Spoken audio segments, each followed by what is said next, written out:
Nikki Haley is in Iowa on the campaign trail. She is the only other Republican who has declared for president and was running for the Republican nomination.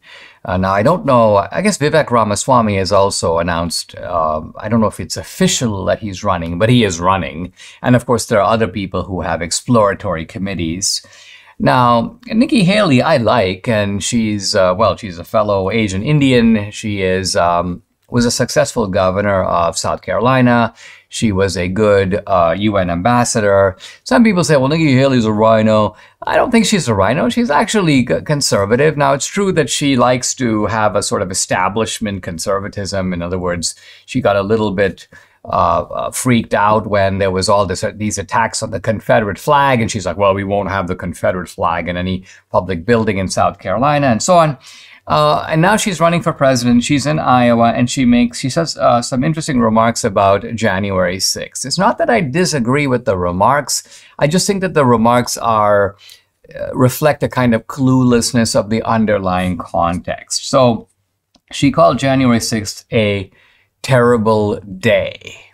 Now, it was a terrible day in the sense that I think it is regrettable that you had a large number of people going into the Capitol at the time when this election process was being adjudicated. Now, you might expect me to say that's because a very solemn act was going on. The left's view, of course, is that this was a disruption of an official proceeding. I actually think it was a disruption of a different sort. There were prominent Republicans, Ted Cruz among them, but also many others, who were going to challenge the results of the election in several states and call for the states to sort of take another look at the processes that had led to these results.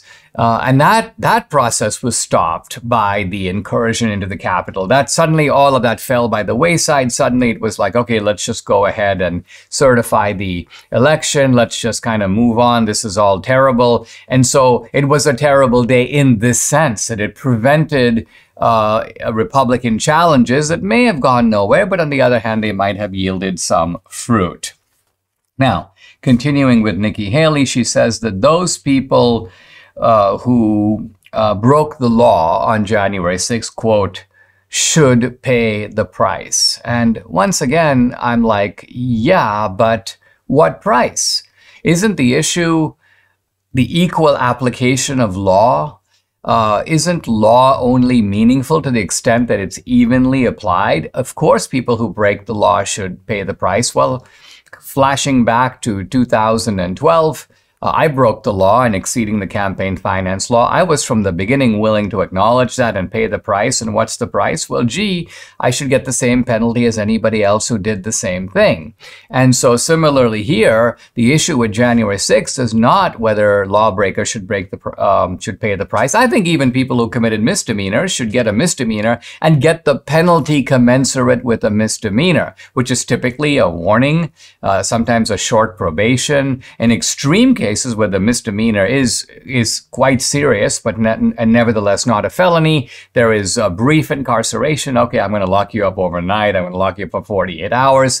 But this idea of taking people who are nonviolent, confining them pre-trial before they're even convicted, put in solitary confinement for months. There are people who are incarcerated for years. I mean, doesn't Nikki Haley even know this is what's going on? So to say this nonsense without the context, I think reveals either a certain type of blindness, either a blindness to the facts of the situation, or a little bit of a moral blindness.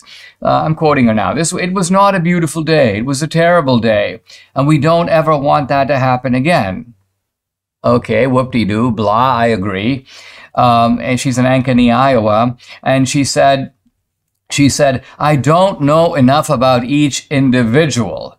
But that's my rule. If you break the law, you pay the price. So I think that's the way we need to look at it. Well, frankly, that's an obtuse way to look at it. I mean, imagine a bunch of guys who have been speeding on the highway. The speed limit is 75. They're going, let's just say 85.